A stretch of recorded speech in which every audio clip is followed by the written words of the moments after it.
اسلام کی عظیم ہستی، اسلام کے دوسرے خلیفہ حضرت سیدنا عمر فاروق اعظم رضی اللہ تعالی عنہ، آپ کی سیرت طیبہ کے حوالے سے چند ایک باتیں عرض کرنے کی کوشش کروں گا۔ چنانچہ حضرت سیدنا فاروق اعظم رضی اللہ تعالی عنہ کا اجمالی تعارف کچھ یوں ہے کہ آپ کا نام نامی عمر ہے اور آپ کی کنیت ابو حفص ہے، اور فاروق اعظم آپ کا لقب ہے، اور آپ کے والد کا نام خطاب ہے، اور آپ کی والدہ محترمہ کا نام حنتمہ ہے۔ واقعہ فیل کے 13 سال بعد پیدا ہوئے اور 8ویں پشت میں جا کر آپ کا سلسلہ نسب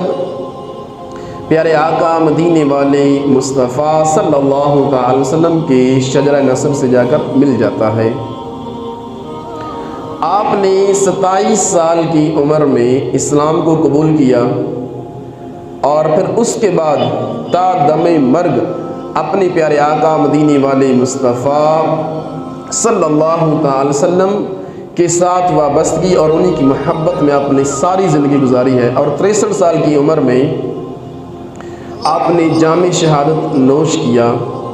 اور آپ کا جو مزار ہے وہ بھی نبی پاک صاحب لولاک صلی اللہ تعالی وسلم کے پہلو مبارک میں ہے۔ آپ کی بڑی شانیں ہیں۔ نبی پاک صاحب لولاک صلی اللہ تعالی وسلم نے ارشاد فرمایا کہ اگر میرے بعد کوئی نبی ہوتا تو وہ عمر ہوتے، لا نبی بعدی، لیکن میرے بعد کوئی نبی ہوگا نہیں۔ یعنی یہ آپ کی جزوی فضیلت ہے کہ اگر کوئی نبی بنانا مقصود ہوتا یا نبی آنا مقصود ہوتا تو وہ حضرت عمر ہوتے۔ اسی طرح ایک اور موقع پر میرے آقا مدینے والے مصطفیٰ صلی اللہ تعالی علیہ وسلم نے ارشاد فرمایا، من ابغض عمر فقد ابغضنی، کہ جس نے حضرت عمر سے بغض رکھا اس نے مجھ سے بغض رکھا۔ پھر ارشاد فرمایا کہ من احب عمر فقد احبنی، میرے آقا نے ارشاد فرمایا کہ جس نے عمر سے محبت کی تحقیق اس نے مجھ سے محبت کی۔ پھر میرے آقا نے ارشاد فرمایا کہ ہر امت میں ایک محدث ہوتا ہے اور میری امت کے محدث حضرت عمر ہے۔ تو صحابہ نے عرض کیا، یا رسول اللہ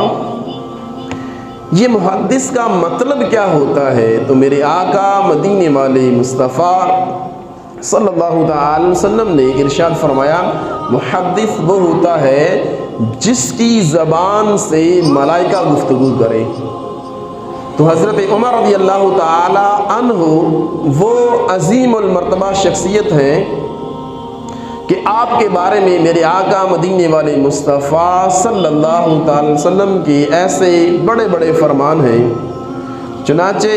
میرے آقا مدینے والے مصطفیٰ صلی اللہ تعالی وسلم نے ایک موقع پر ارشاد فرمایا کہ میں نے خواب دیکھا ہے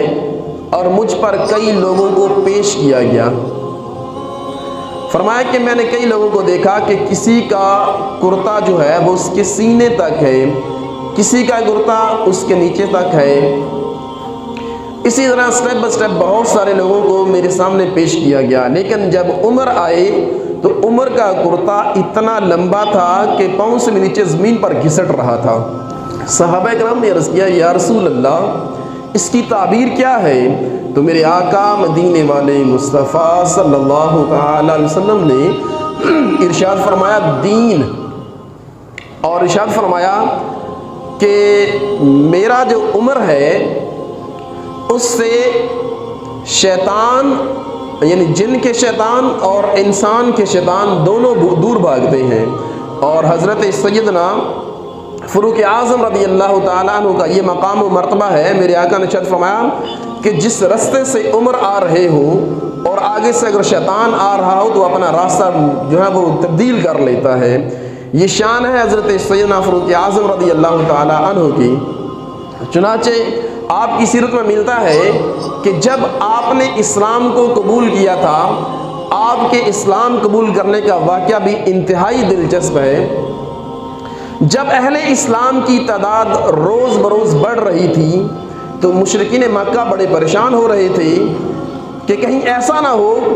کہ ہمارے آبا کا دین جو ہے وہ ختم نہ ہو جائے۔ تو اس پر جو مکہ کے بڑے بڑے رئیس تھے انہوں نے مشاورت کی اور کہا کہ کوئی ایسا سد باب کیا جائے جس سے یہ نیا دین پھیل رہا یہ رک جائے۔ تو لوگوں نے کہا ایسا کرتے ہیں بانی اسلام کو ہی ختم کر دیتے ہیں، لہذا جب وہ نہیں رہیں گے تو پیچھے ان کا جو سلسلہ یہ سارا ختم ہو جائے گا۔ اس پر سب نے کہا کہ یہ ٹھیک رہے گا، لیکن اب بات یہ ہوئی کہ ان کو اب قتل کون کرے گا؟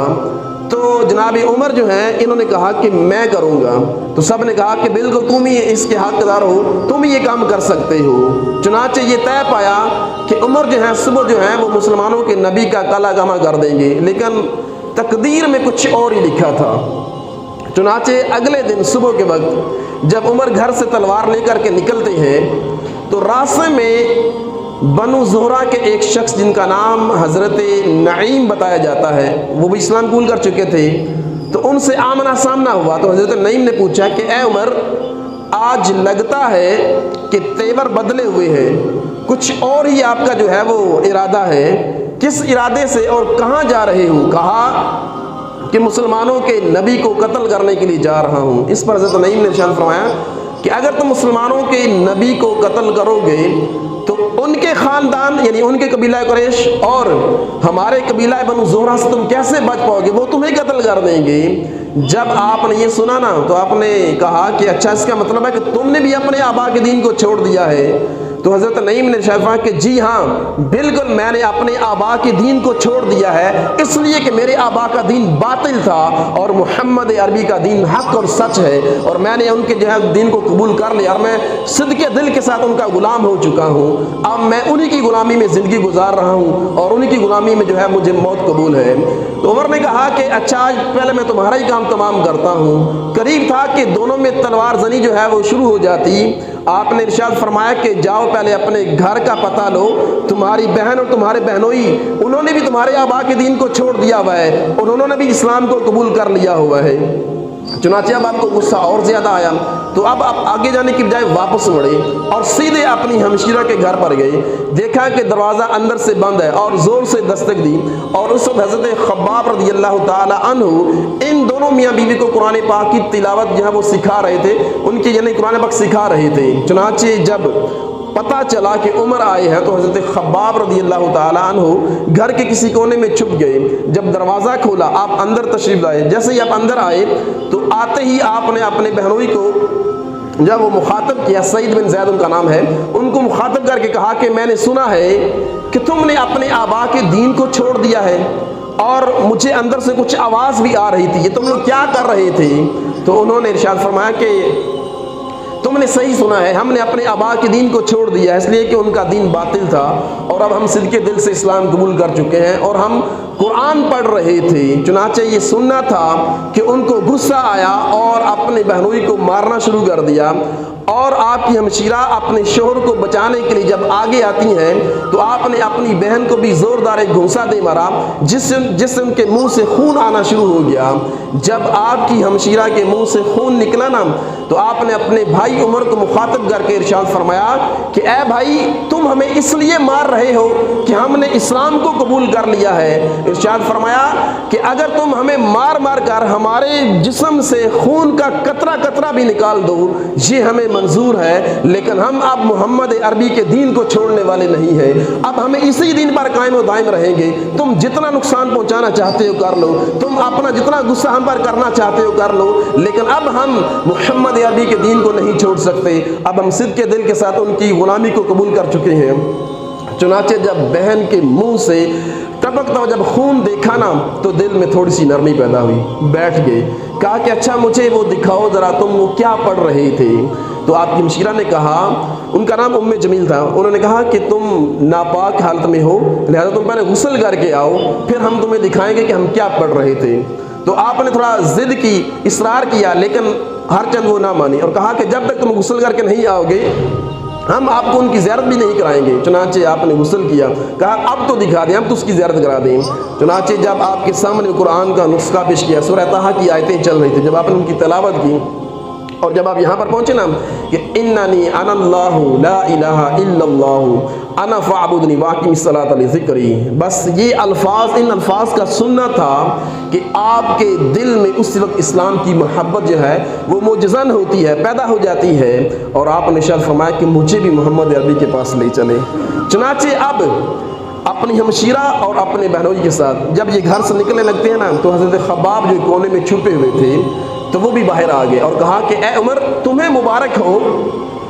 ابھی کل رات کو یہ ہمارے پیارے آقا مدینے والے مصطفیٰ صلی اللہ تعالی علیہ وسلم نے تمہارے لیے دعا کی تھی اور یہ اللہ کی بارگاہ میں عرض کی تھی کہ اے اللہ عمر کے ذریعے اسلام کو قوت عطا فرما، اور وہ دعا رب ذوالجلال نے قبول کر لیا، اس لیے تو تمہارے دل میں نرمی پیدا ہو گئی ہے اور تمہارے دل میں اسلام کی محبت پیدا ہو گئی ہے۔ چنانچہ اب وہ عمر جو قتل کے ارادے سے جو ہے وہ نکلے تھے، اب وہ انہی کا مرید ہونے کے لیے، انہی کی بارگاہ میں حاضر ہونے کے لیے بےتاب ہے، کہا کہ مجھے محمد عربی کے پاس لے چلے۔ اور اس وقت میرے آقا مدینے والے مصطفیٰ صلی اللہ تعالی علیہ وسلم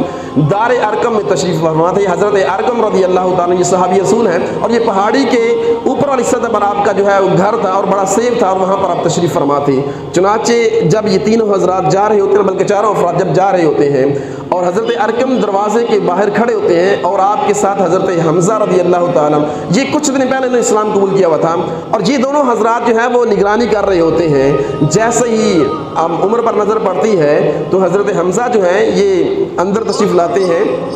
اور آ کر عرض کی یا رسول اللہ عمر آ رہے ہیں اور ان کے ہاتھ میں تلوار ہے، اور اگر اللہ نے چاہا یعنی اپنے ارادے سے انہیں تبدیل نہ کیا تو آج میں انہی کی تلوار سے ان کا کلا کما کر دوں گا۔ نبی پاک صاحب الاولاق صلی اللہ علیہ وسلم جو ہیں وہ خود اپنے مقدس جگہ سے تشریف فرما تشریف لے کر کے باہر آتے ہیں، اور آ کر حضرت عمر کا جو ہے وہ دامن پکڑ لیا اور ان کی تلوار کو پکڑ لیا اور کہا کہ اے عمر تم کس وقت تک جو ہے وہ اسلام کو قبول نہیں کرو گے کہ جب تک ذلت اور رسوائی تم پر مسلط نہ کر دی جائے۔ تو اسی وقت بے اختیار حضرت عمر کی جو ہے وہ زبان سے یہ الفاظ نکلتے ہیں کہ اشہد ان لا الہ الا اللہ واشہد انک عبدک واشہد ان عبدک ورسولہ، کہ میں گواہی دیتا ہوں کوئی الہ نہیں سوائے اللہ کے، اور بے شک میں گواہی دیتا ہوں کہ آپ اللہ کے بندے اور اس کے رسول ہیں۔ چنانچہ جب آپ اسلام کا اظہار کرتے ہیں قبول کرنے کا، تو اس وقت دار ارقم کے اندر جتنے مسلمان موجود ہوتے ہیں ان کے اندر خوشی کی لہر دوڑ جاتی ہے اور وہ زوردار نعرہ تکبیر لگاتے ہیں اور اس کی آواز پورے مکہ کے اندر گونج جاتی ہے۔ اچھا جب اسلام قبول کر لیا نا تو پھر حضرت عمر نے ارشاد فرمایا، اب جو عمر آئے تھے اب حضرت عمر بن گئے، تو اب عرض کی یا رسول اللہ جب آپ کا دین حق اور سچ ہے تو پھر ہم چھپ کر اپنے رب ذوالجلال کی عبادت کیوں کریں؟ اب ہم سر عام اپنے رب ذوالجلال کی عبادت کریں گے۔ اچھا وہ لوگ جو اس انتظار میں تھے کہ عمر جو ہے وہ مسلمانوں کے نبی کو آج قتل کر دیں گے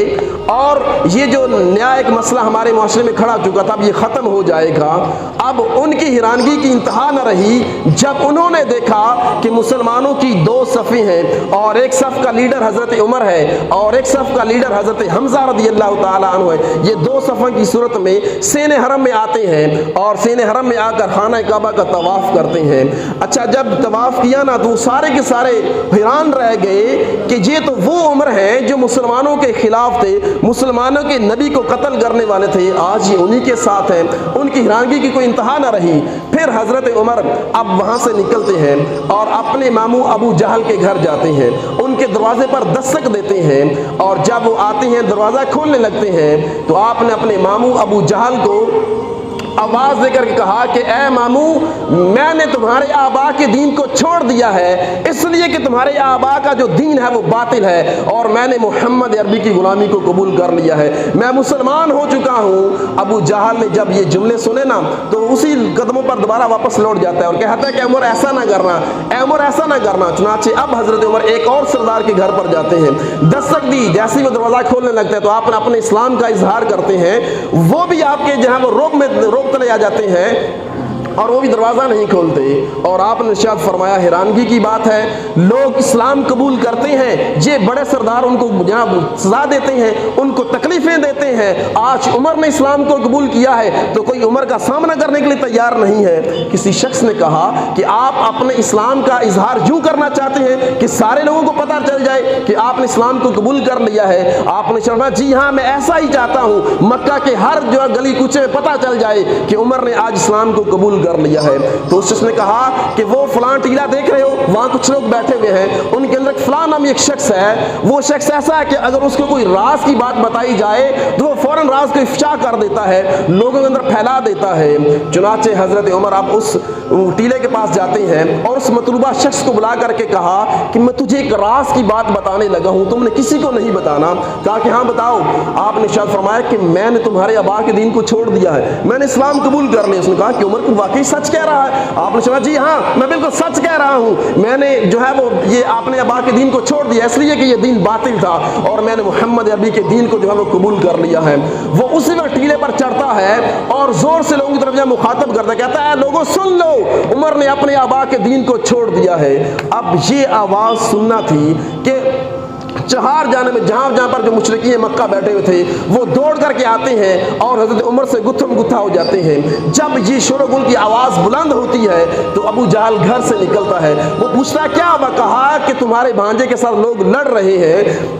تو حضرت عمر فرماتے ہیں کہ اب لوگ مجھے مار رہے تھے, میں لوگوں کو مار رہا تھا. جیسے ہی میرے ماموں نے مجھے دیکھا تو اس نے ایک اونچے ٹیلے پر کھڑے کر کے آواز ہی کہا کہ میں نے اپنے بھانجے کو پناہ دی. چنانچہ یہ کہنا تھا کہ لوگ پیچھے ہٹ گئے اور حضرت عمر اپنے ماموں کے قریب جا کر کہتے ہیں کہ مجھے تمہاری امان کی کوئی حاجت نہیں ہے, اپنی امان اپنے پاس رکھ. حضرت عمر ارشاد فرماتے ہیں پھر وہ وقت آیا کہ اللہ تعالیٰ نے اسلام کو قوت عطا فرمائی, اسلام کو طاقت عطا فرمائی, اسلام کو دبدبہ عطا فرمایا کہ پھر کسی کافر کے اندر یہ جرت نہ آئی کہ وہ مسلمانوں کے